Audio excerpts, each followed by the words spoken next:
Hello everybody, I'm Captain Mam again. Now that we have learnt about course, distances, delat, departure, and how do we find out our delat and departure using the tables or the trigonometrical functions. Now I'll be talking to you about day's work, and day's work is about what a ship does in a day. Now a ship starts from A, reaches B, following various courses. So when we have various courses, I should be able to calculate my position arrived. Knowing my courses and distance, I can find out my delar and departure and somehow reach DR. Now, in these days work questions, I will be dealing with quite a lot of questions in different situations will be put up, and what all possible type of questions can be expected will be dealt with. Day's work basically is what the ship does from start to finish in a day.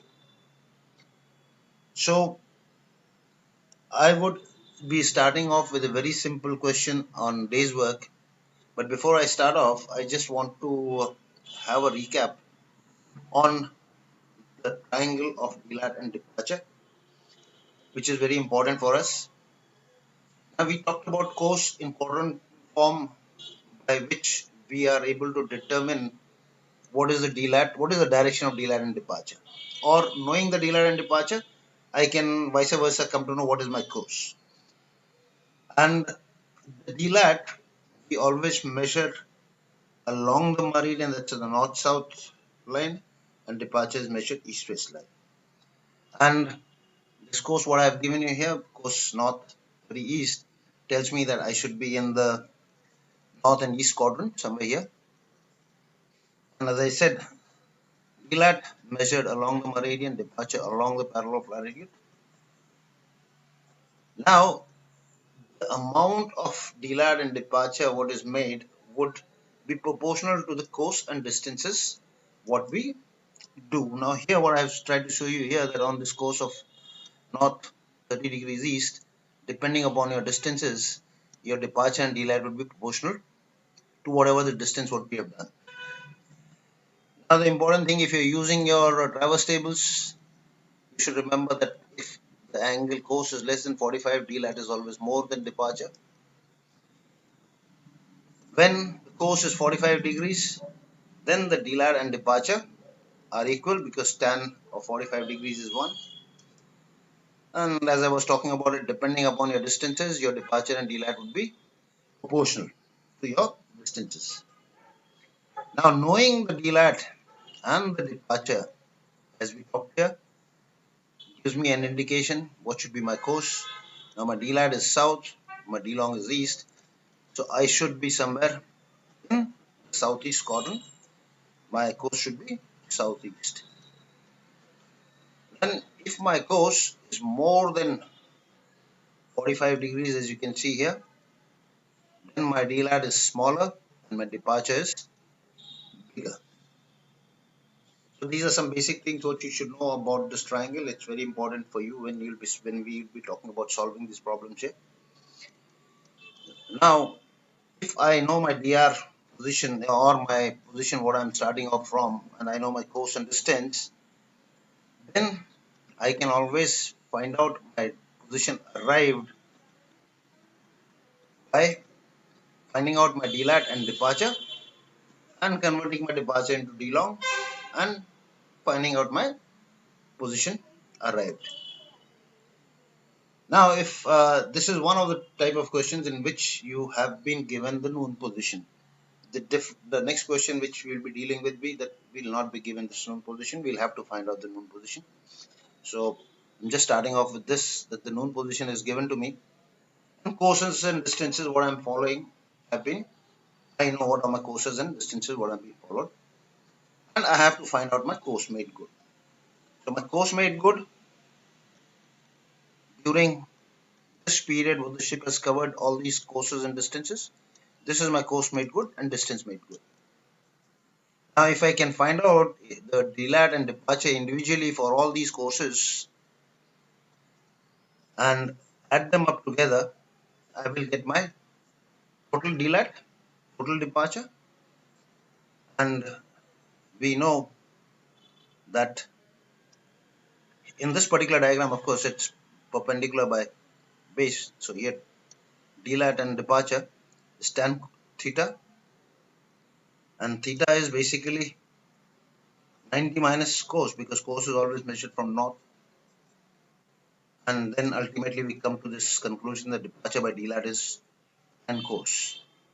So just try to explain this because my course was coming, my line was coming like this. So with the help of this formulas, which are the trigonometrical formulas for right angle triangles, you can find out your cos and distance. If you noticed here, to find out my cos and distance from starting point to arrival point, I really did not require to calculate this position. So if only simply the cos and distance has been asked, so this step to find out the dr would not be required. You can straight away get your cos and distance. But if your dr was asked to be found out, then we can find out all the delat and departures individually, add them up together, and we can get the total delat and total departure. And knowing the noon position, I can use the delat what I have got here, total delat, and I can get my dr latitude. Once I have got my dr latitude, I can always find out the mean latitude between noon position and dr latitude position. And with the formula of departure by d long is equal to cos of mean lat, I can convert my departure, what I've got total departure here, can convert it into d long, and I can get my dr position.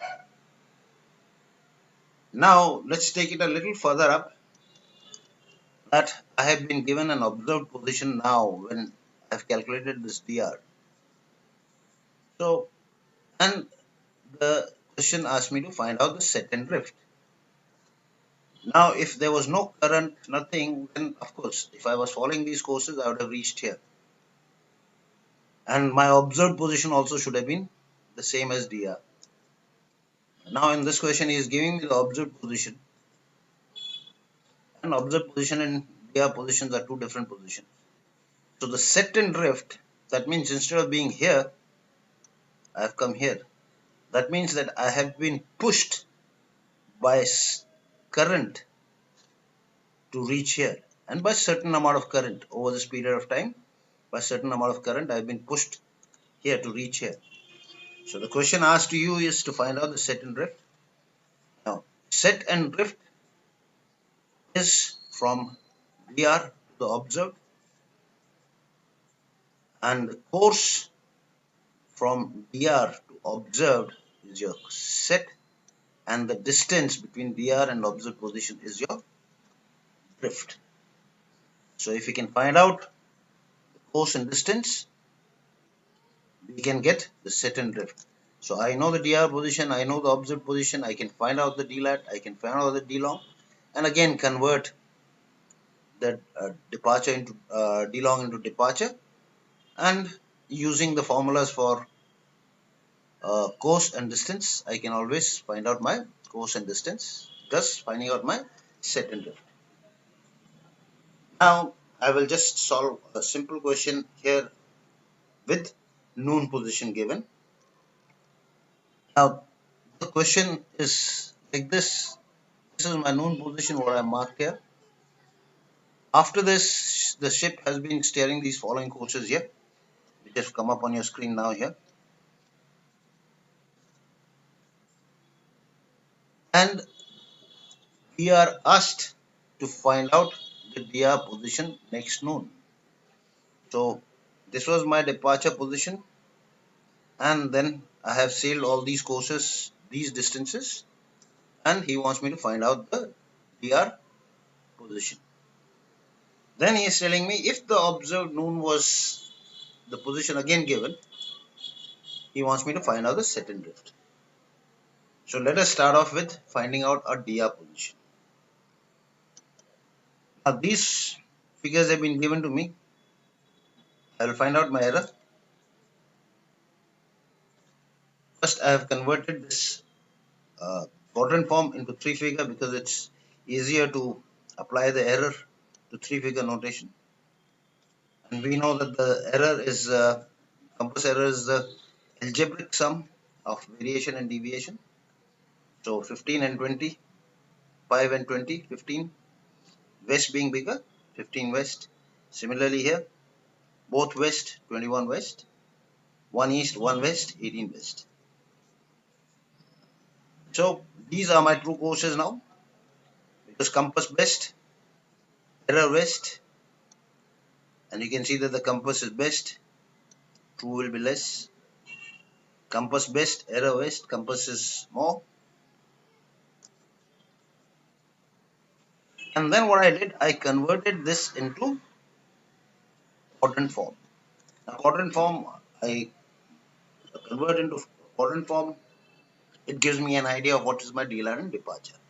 So always advisable to convert your true course into quadrant form. So this is what my ship is done from noon to noon. She's there on course of 135, 169 and 157 and for these distances. And this is my DR position. To calculate my DR position known, if I calculate these delat and departure individually and add them up, I will get the total delat and departure.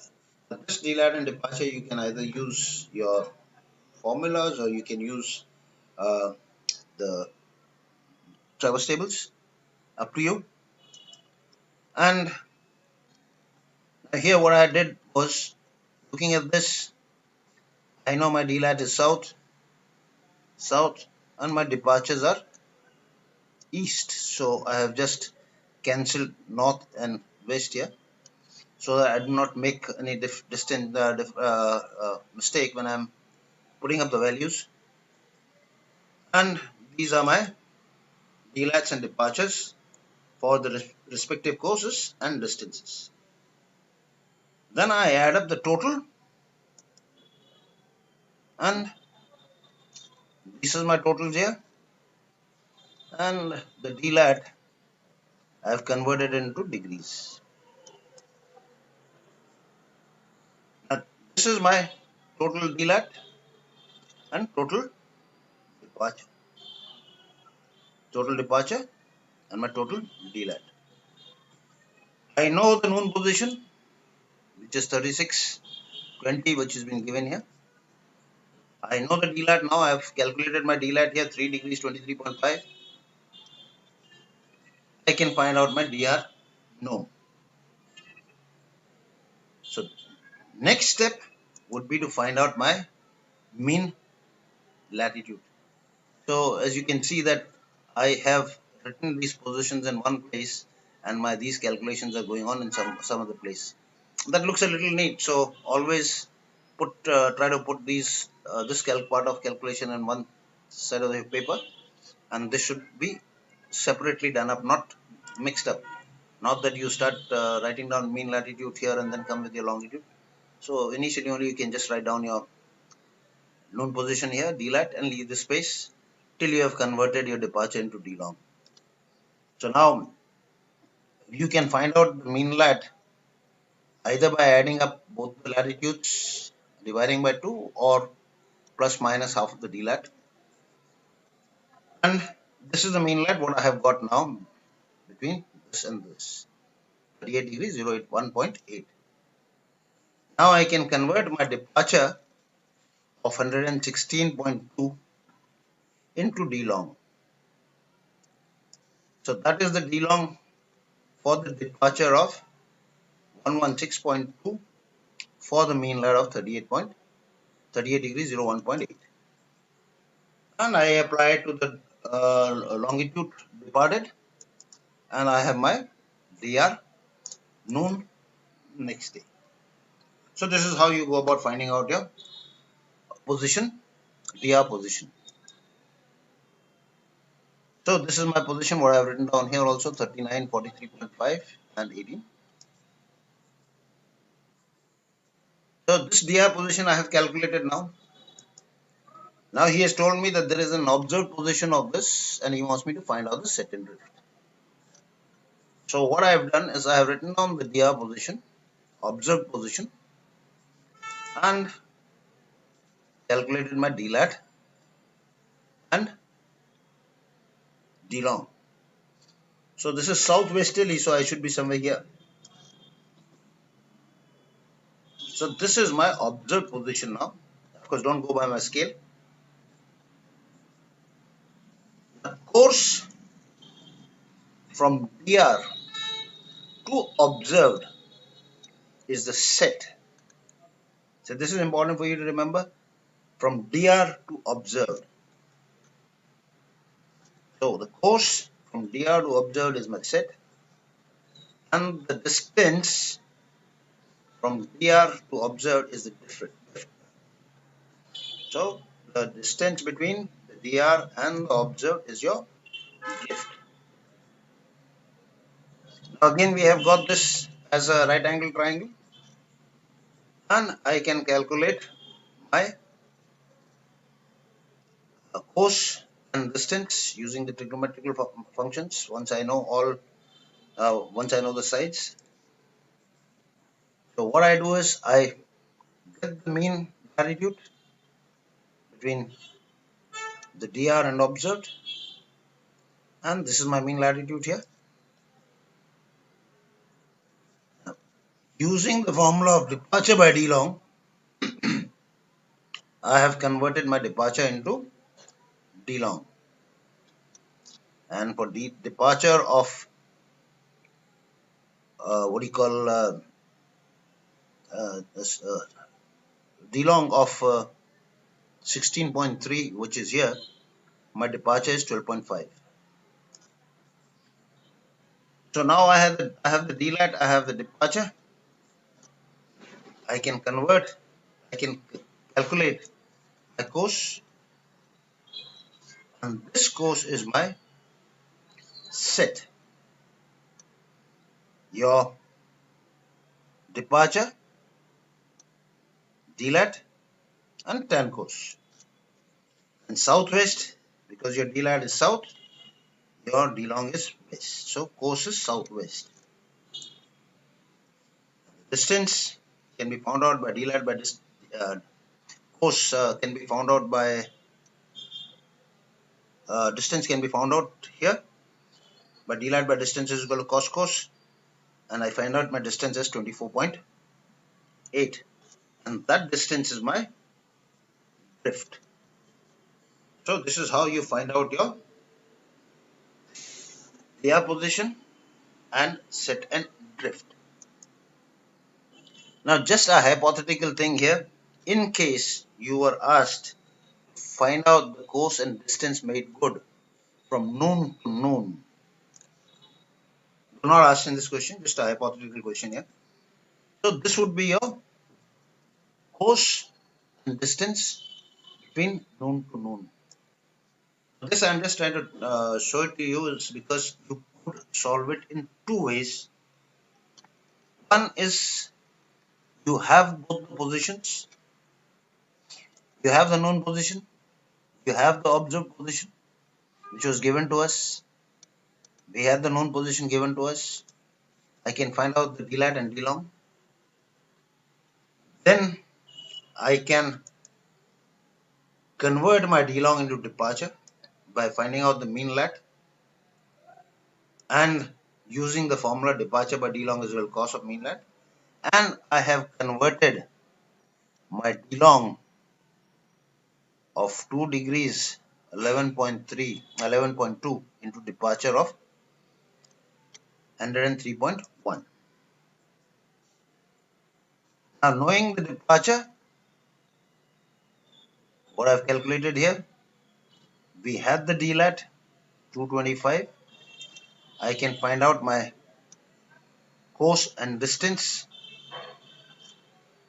get good between the 2 points here. So using the formulas around here, you can find out your course and distance. In this part of it, if you see that I have to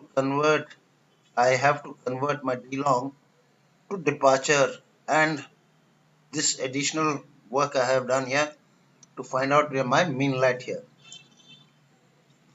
So you can even calculate this without having to go into this part of it, calculate your mean latitude. If you take the algebraic sum of your delat and departure, that is the total delat and departure what we have done. We had done in to come up to dr latitude, we had done a delat of 3 degrees 25.3, and this was the departure what we made good when we came up to dr latitude. If I add, I said algebraic because it could be north south, you might have to add or subtract.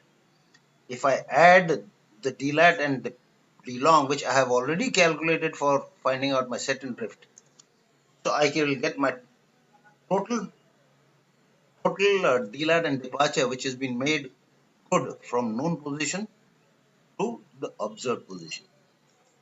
So what I do is I take the total delat. You see the delat initially was 3 degrees 23.5, and this is the additional delat what I have made good here. So I've added both of them and I put the sign of plus or minus because depending upon the signs you will apply. And here they both are south, so I've added it up, and my delat is 3 degrees 45.0, that is equal to 225, and this is what I got here. So I don't have to come to this step here now.